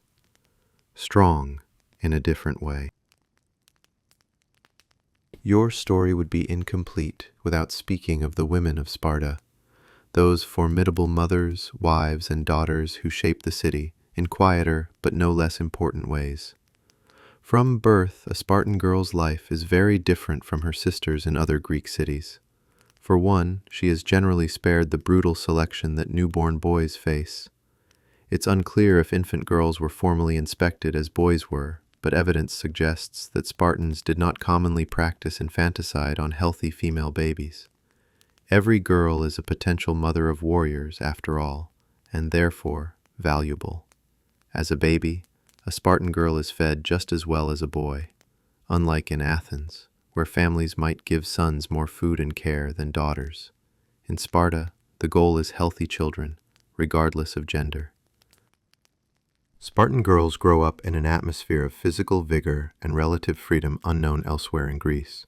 Take your own wife, for example. While you were enduring the Agoge, she was living at home, but hardly idle. From a young age, she trained her body through exercises and sports. Spartan girls were encouraged, even required, to run, wrestle, throw discus and javelin, and race on foot. If you picture your wife as a child, you might imagine her in a simple tunic hitched up above the knee, sprinting across a dusty training field with her hair flying behind her, or competing in a girls' foot race during the annual Heraean festival. Unlike other Greek maidens, who were expected to be demure and stay indoors, Spartan maidens practiced athletics in public. They danced in choruses to music, their voices strong and confident. They even learned some of the same songs and poetry that boys did, since musical training was part of female education as well. All this was believed to make them robust mothers one day. Lycurgus himself, according to Xenophon, mandated that women should exercise just as vigorously as men so that, their children would have the strongest start in life.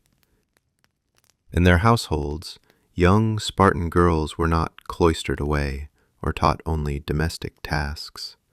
To be sure, they learned how to manage a home, to supervise helot servants, allocate resources, and run a farm or estate, because with fathers and brothers so often away at war or in barracks, the women frequently had to handle family affairs. But they also received a form of education. They were taught to read and write at least to a basic level, and to speak their minds plainly. Spartan women, it was noted by other Greeks, had a habit of voicing bold opinions. The same sharp tongue that could flay a trembling boy in a chorus song was often put to use in daily life if a man showed cowardice or incompetence. It's often remarked that Spartan women enjoyed an unusual degree of freedom and status. This is true. By the standards of the ancient world, they were remarkably liberated. A Spartan woman could own and inherit property. In fact, by the later classical period, some sources claim Spartan women held nearly 2/5 of the land in Laconia, due to so many men dying in war and estates passing to widows and daughters. While an Athenian woman was essentially the property of her father or husband and largely confined to the home, a Spartan woman moved freely in society. She could mingle in public, speak in front of men, and even chide or praise males in public settings without scandal. There's a famous anecdote. An Athenian once asked Queen Gorgo why Spartan women could rule their men. Gorgo retorted, "Because we are the only ones who give birth to men." In that bold answer lies the pride and purpose of Spartan womanhood. They saw themselves as co-creators of Sparta's greatness. By bearing and raising warriors, they earned a say, informally at least, in the warrior society. The primary expectation for a Spartan woman was motherhood. But even motherhood was framed as a service to the state. She was to produce healthy sons and daughters to continue the cycle for Sparta. For this reason, newlywed Spartan couples were often encouraged by elders to be fit and even to borrow someone else's husband or wife. If it meant conceiving stronger offspring, it was not uncommon for an older, childless Spartan man to allow a younger, more vigorous man to impregnate his wife. Such arrangements carried no stigma. All that mattered was that strong children were born. When a Spartan woman did go through pregnancy and labor, she considered it her battlefield.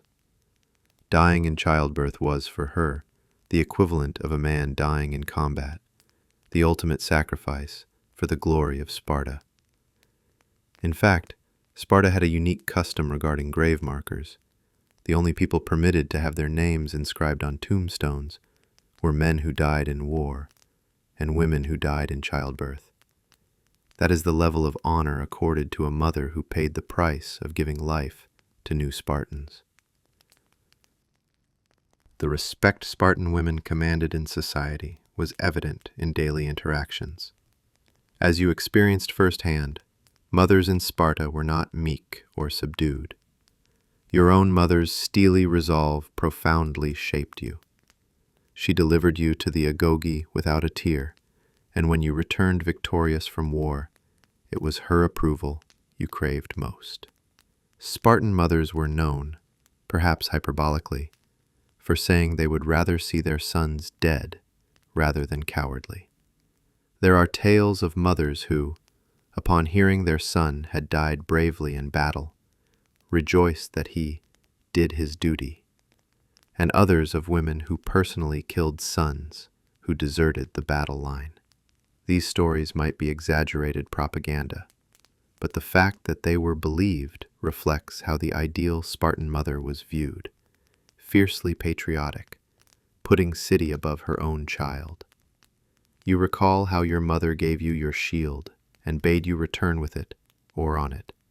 She was passing on not just a piece of armor, but an entire ethos of honor before life. Spartan women were the torchbearers of these values on the home front. In daily life, while men trained and fought, women managed much of Sparta's internal economy. Your wife, for instance, while you were off on campaign, would oversee your household's helot slaves, ensure the farm plots were tended and the harvest stored, and handle any trading of produce. If taxes needed paying, or if supplies needed arranging, she likely dealt with the officials directly. In many ways, a Spartan wife was the de facto head of the household in her husband's absence, which was, most of the time, until he turned 30. This competence in managing affairs made Spartan women quite savvy about practical matters of money and resources, something Athenian comic writers loved to mock. They imagined Spartan women as bossy and unwomanly, dealing in horse trading and finance. But to the Spartans, a capable woman was a boon, not a threat. There was, of course, a paradox in Spartan society. Here was a state dedicated to extreme militarism and male dominance in the public sphere. And yet, its women lived with a degree of independence and assertiveness that was shocking to other Greeks. Spartan men themselves didn't seem to mind. In fact, they valued strong-willed women. A common Spartan saying was that the courage of women is no less than that of men. By raising brave sons, and by holding their husbands to high standards, women sustained the very spirit of Sparta. They were expected to be both hardy and proud.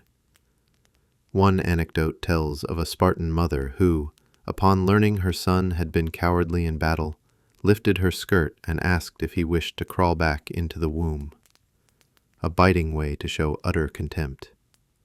In contrast, when another mother learned her son had died fighting bravely, she was said to have smiled and simply remarked, "He was worthy of Sparta." These possibly apocryphal tales portray a culture where women, too, fiercely upheld warrior values. Contrast this with Athens or Corinth, where women were largely voiceless and hidden. An Athenian wife was expected to stay indoors, supervise servants, and not even speak of her husband in public. If an Athenian man died, his wife's name might not even be mentioned at his funeral. She was a non-person outside the home. In Sparta, on the other hand, your wife could stride down the street in broad daylight, discuss politics or farming openly, and issue cutting one-liners to kings. Spartan women didn't vote in the assembly or hold formal office. Sparta was still very much a man's state, but their influence permeated every layer of society nonetheless. As you reflect on the role of Spartan women, you recognize that in their own way, they too lived a life of discipline and duty. The physical hardships they undertook in youth, the emotional toughness of sending husbands and sons off to war, and the responsibility of running the oikos, household, in a warrior society, all demanded fortitude. They took great pride in their contribution. When you marched to battle, you knew you carried not just your own honor, but the hopes of the mother who bore you, and the wife who would bear your children. In Sparta, the saying, "strength and honor," applied to both sexes.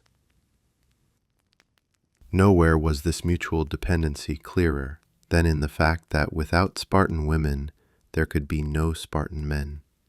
They literally birthed the warriors and then instilled the first seeds of valor in them. Your mother's first lessons, not to cry, not to fear, echoed later on the battlefield. Your wife's unwavering expectation that her husband fight bravely fuels your courage when spears collide. And should you fall in combat, it will be a Spartan woman, perhaps your wife or mother, who will mourn you with dignity and ensure your name is remembered. The masculine might of Sparta, it turns out, was buttressed at every step by feminine strength. As you return home after years of service, finally able to live with your family, you find your household in good order thanks to your wife's capable stewardship. Your young daughter, barely 7, is running around outside chasing her brothers, sturdy and swift. Perhaps she'll be another proud Spartan mother someday. When you catch your wife's eye, She gives you a small nod of approval, similar to the one your mother gave you returning from war.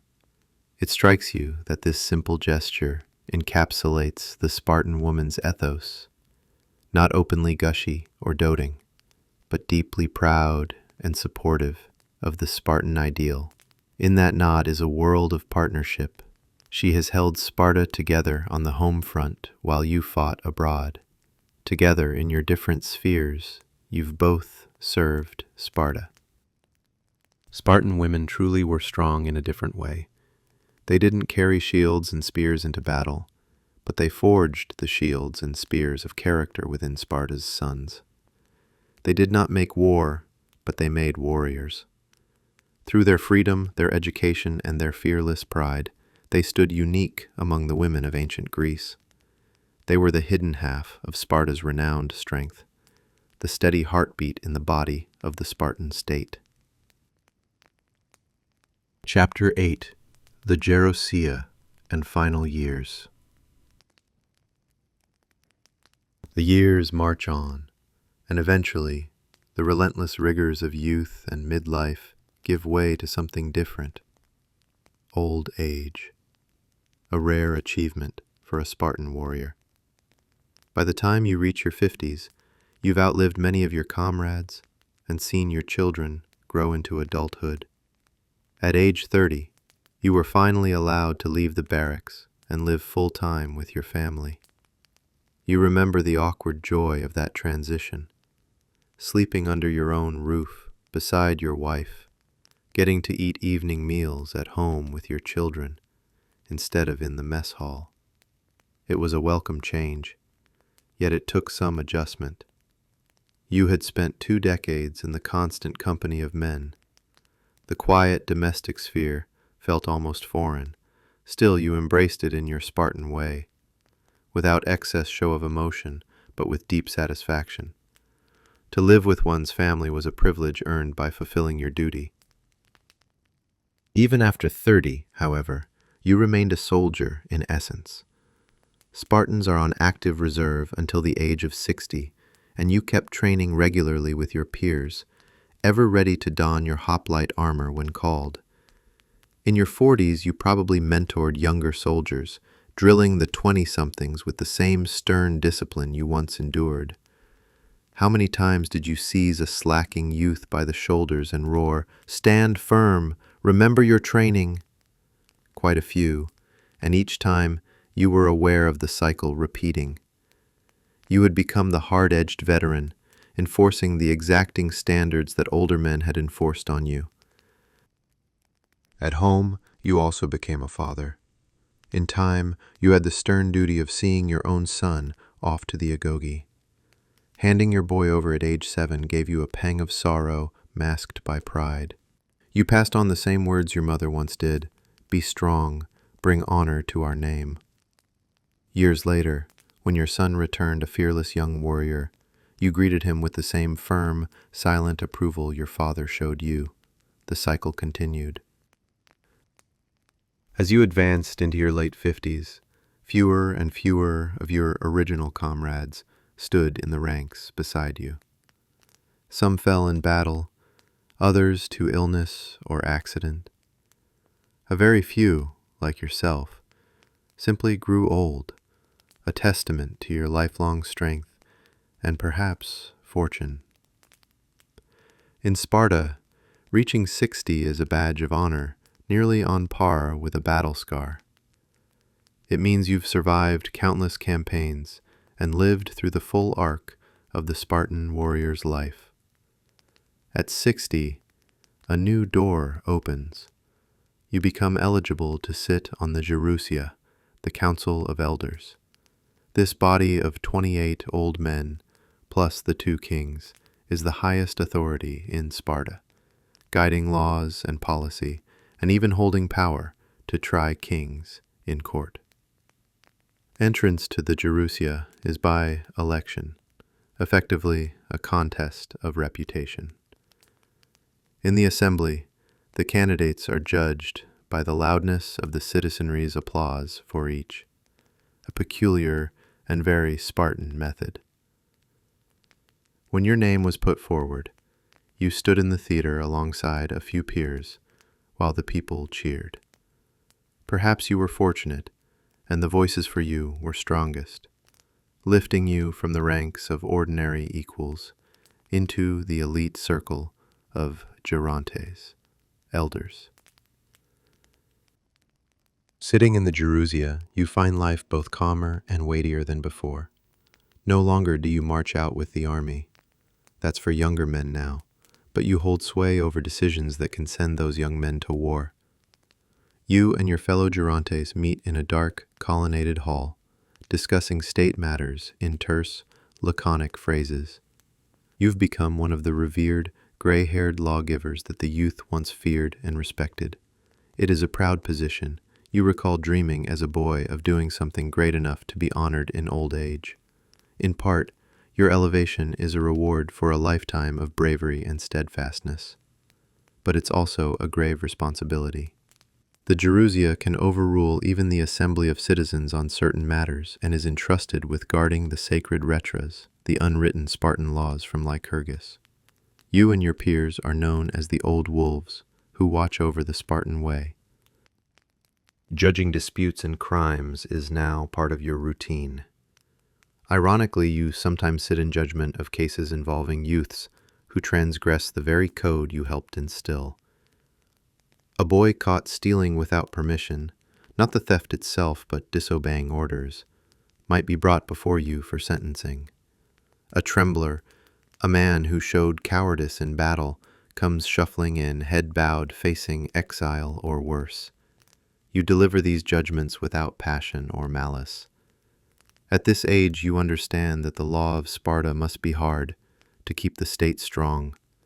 Yet, privately, you feel more empathy now than you did as a hot-blooded young man. Perhaps you lean forward and quietly ask the trembling man, "Why did you falter?" Not to excuse him, but to understand. This is something younger Spartans rarely do, try to understand weakness. But time has mellowed you, at least in thought. You've seen that not everyone can be unbreakable, and that even the strongest crack in ways others may not see. Looking at the new generation of boys in the Agoge, including your own grandsons maybe, you sometimes feel a pang that borders on doubt. Will they be able to endure the world that's coming? Will the old formula of Lycurgus hold forever? Sparta has been powerful and stable for as long as you've lived, but you sense subtle changes. The number of full citizen warriors has dwindled over the decades, casualties of war, and not enough births to replace them. Each year, perhaps fewer boys line up at the Agoge induction than the year before. It's not something spoken of loudly, but the Gerousia has muttered about declining numbers and what it might mean. In our meetings, a few elders have tentatively suggested adjusting some laws, perhaps allowing more outsiders to bolster our ranks, or relaxing the strictures on marriage age to encourage more offspring. Most, however, fiercely resist change. "Better to die Spartan than live watered down," grunted one old warrior, and the others banged their staffs in agreement. Sparta is exceptional in its stability. No revolutions, no drastic reforms, and we elders intend to keep it that way. Part of me agrees wholeheartedly. Another part, deep inside, wonders if rigidity can carry us through all trials. But that inner voice is quiet. Outwardly, I, too, support that the laws remain as they are. Innovation is not the Spartan way. So the cycle continues. You help oversee the next round of Agoge graduations, the next election of new officers, the next campaign against Sparta's enemies. When a helot uprising flares up in the outlying farms, it is you, as a Gerousia member, who advises the kings to send out Cryptia patrols to quietly remove the ringleaders at night, the same grim duty you performed as a youth. When a neighboring city appeals to Sparta for help in a war, you help debate the merits, recalling the blood price of battles past. Through it all, you carry the weight of memories, 50 years of Spartan discipline and sacrifice. How has it affected you, living through so much brutality? On the surface, you remain the very picture of a Spartan, erect bearing, measured speech, a certain steely glint in your eye. You still wear your hair long and gray, a symbol of honor. In public, you adhere to the expected demeanor, unemotional, direct, proud. But perhaps in the dead of night, as you lie awake, the faces of fallen friends visit you. Leon, who died choking on blood at your side at Plataea, little Timon, the boy who fell during the wilderness training and never came home, your brother, who succumbed to plague while on campaign, so many losses in one life. At times, you feel a hollowness that no amount of Spartan pride can completely fill. This is the hidden cost that many of your peers also bear in silence. A lifetime of suppressing fear and grief does not mean those feelings never existed, only that they were never shown. Now, as an elder, you have no one to impress with false invulnerability. You might allow yourself occasionally to feel sadness or tenderness in private, never in front of younger Spartans who still need the ideal to aspire to. Once, at a funeral for a warrior half your age, you caught yourself wiping a tear before anyone noticed. Did anyone notice? If they did, they respectfully pretended not to. Small mercies. Still, if anyone were to ask you, not that they would dare, whether you regret this life, you would answer no. Despite the pain, despite the personal sacrifices, you have been part of something glorious. You see it whenever you watch the phalanx of Spartan youth marching out to war, shields flashing in the sun. You see it in the reverence that foreign envoys show to the gray-haired Spartan Gerousia.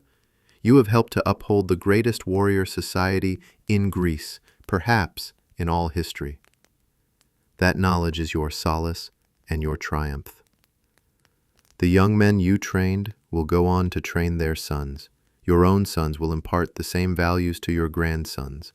The Spartan cycle continues, as unbroken and unyielding as a hoplite wall. As you approach the twilight of your years, you make peace with the life you've led. It was harsh, undeniably so, but it was also meaningful by the only measure you've ever known. Not many reach the age of 60 in Sparta, but here you are, a living repository of all its virtues and vices.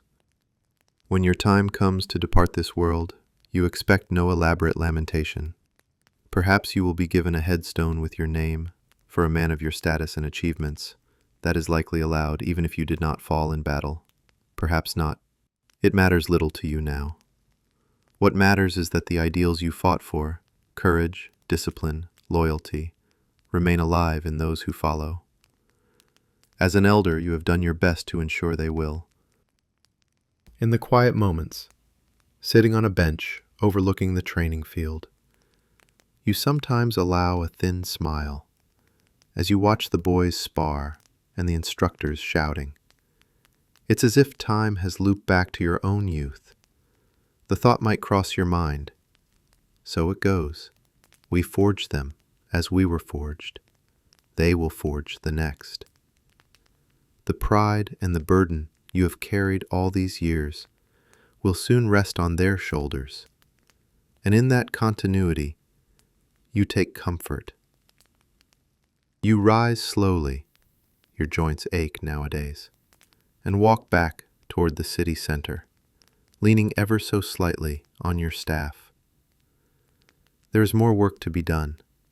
There is always more work, until the day the gods finally grant you rest. Chapter 9. Death of a Spartan. Night has fallen in Sparta. In a modest home lit by a single oil lamp, a hardened old warrior lies on his deathbed. That warrior is you. Over 60 years of Spartan life have brought you to this final, quiet moment. The room is sparsely furnished, a simple wooden bed, a stool, a chest for belongings. Propped against the wall within your sight is your great round shield. Its painted lambda is faded and scarred from years of use, but it remains intact. You never disgraced it by leaving it behind. Now it watches over you like an old, loyal friend. You are alone. Your wife passed on some years before, and your children are grown and absorbed in their own duties. Perhaps your sons are away with the army at this very hour. A kindly helot servant has stepped out to fetch water, or maybe give you a last privacy. In the stillness, you can hear the faint sounds of Sparta at night, a sentry's sandal scuffing on the street outside, distant laughter from a barracks where younger men share a joke, a dog barking far off towards the hills. These familiar sounds lull you as you stare up at the timbered ceiling. Your breath comes shallow and wheezing. You've seen death, often, on battlefields strewn with comrades and foes, but facing your own feels strangely different. Not frightening, exactly. A Spartan does not fear the beyond, but solemn. Your mind drifts between present and past. In the flicker of lamplight, scenes from your life play like phantoms on the dark ceiling beams. You see a stern-faced effer holding up an infant, yourself, and declaring you fit to live. You recall a small boy trembling in a dark barracks on his first night away from home, determined not to cry. There is the flash of a red cloak and the piercing sting of a whip at Artemis Orthia's altar. You unconsciously wince, feeling ancient scars tingle. In another memory, you are charging shield to shield against an enemy, roaring with a fierce joy as your spear strikes true. Voices swirl around, your mother's sharp admonitions, your friends singing war songs by the campfire, your commander's barked orders, the high, clear taunts of girls' choir mocking you into improving yourself. A lifetime of sound and fury, discipline and devotion. How compressed it seems now in hindsight. As you lie there, you cannot help but wonder, was it worth it? You gave everything to Sparta. From the time you could walk, you were trained to kill or be killed, to hunger and hurt and never complain. You surrendered the easy gentlenesses of life, carefree play, soft comforts, open expression of love, all to mold yourself into a weapon. In exchange, you earned glory and brotherhood. You became part of something far greater than one man. Few outside Sparta could understand the fierce pride that fills you even now, thinking of what it means to have been Spartan. It was a heavy burden at times, yes, but one you carried with honor. And yet, you are also human.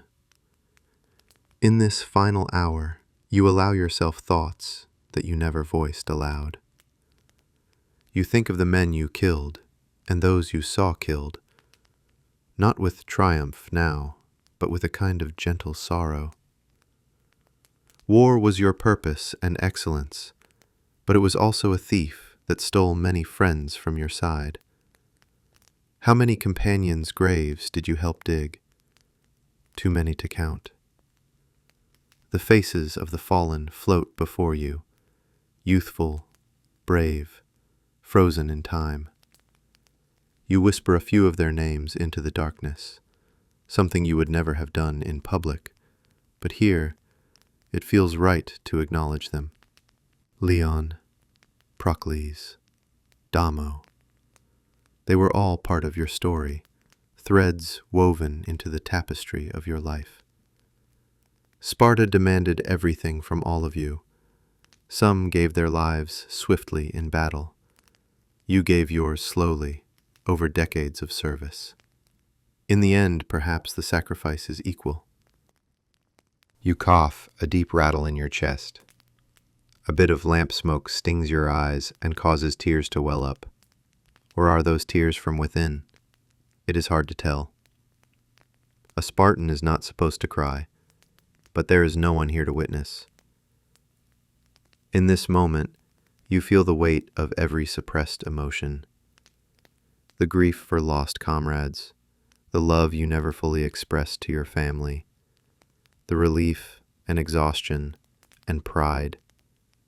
It all catches in your throat. A single tear rolls down the carved landscape of wrinkles on your cheek. You let it fall. Your gaze shifts to your old shield by the wall. How many times did that shield save you, carried you through spears and arrows, through victory and defeat? It's adorned with a few dark stains in the lamplight, perhaps blood that even decades couldn't scrub out. There's a saying in Sparta, "The shield is your soul." To lose it is to lose honor, self, everything. You realize that in a way, you have lived your whole life under the weight of that shield, the expectation it symbolizes, and remarkably, you never let it drop. Even now, as you labor for breath, your shield stands vigil, silently affirming that you lived and will die a true Spartan. Many would say yours was a life of glory. You have honors, scars from famous battles, the respect of your city, maybe even your name etched on a memorial for some great victory. And yet, in this hushed chamber, glory feels insubstantial. Can glory hold your hand or wipe your brow? No, it is an idea, not a companion. The real comfort, surprisingly, comes from small memories. The gentle smile of your wife on the day your first child was born, she, exhausted and radiant, being praised by other women for achieving a noble death if she hadn't survived. But she did survive, thank the gods. Or the warm weight of a grandchild falling asleep in your lap during a dull Gerousia meeting. Those moments were few in a Spartan life, but how precious they seem now. Perhaps there is a part of you, hidden under layers of laconic steel, that wonders what a life of peace might have been like. To grow old surrounded by family, to till your fields without worry of war, to indulge in soft laughter and gentle evenings. It's a fanciful thought. You dismiss it with a half-hearted chuckle that triggers another cough. That was not your fate, nor would you truly have wanted it if offered. You were born for war, forged by pain. It is who you are. Peace was never an option for a Spartan of your kind, and maybe that is all right. A faint shuffling signals the return of your helot servant. He hesitates in the doorway, respectfully keeping his distance so as not to intrude on your final reflections. You catch his silhouette. He's carrying a small drinking vessel of watered wine for you, though swallowing is difficult now. You raise a trembling hand slightly, and he takes it as permission to approach. Gently, he lifts your head and puts the cup to your lips. The wine is cool and tastes of autumn grapes. It moistens your dry mouth and gives a tiny spark of life. You manage a whisper. "Thank you." The helot nods, and in his eyes you see something like affection. This man, technically a slave, possibly hated you once, for your kind oppressed his, but in this moment none of that matters. You are just an old man, and he a compassionate fellow human easing your passing. Perhaps Sparta's harsh lines have already begun to blur at the edges, here on the threshold of eternity. He retreats again, leaving you with one final companion. Your consciousness, flickering like the lamp flame. Your mind drifts to the question that has tugged at you of late, that eternal Spartan question of glory versus peace. Which is better, to die young in a blaze of honor, or to live long in quiet dignity? Many of your finest friends fell at Thermopylae, or Artemisium, or Plataea, their names etched into marble and memory. You lived on to see grandchildren, to impart wisdom, to feel the sun of many more summers. But your death will be a humble one, likely unheralded beyond your family.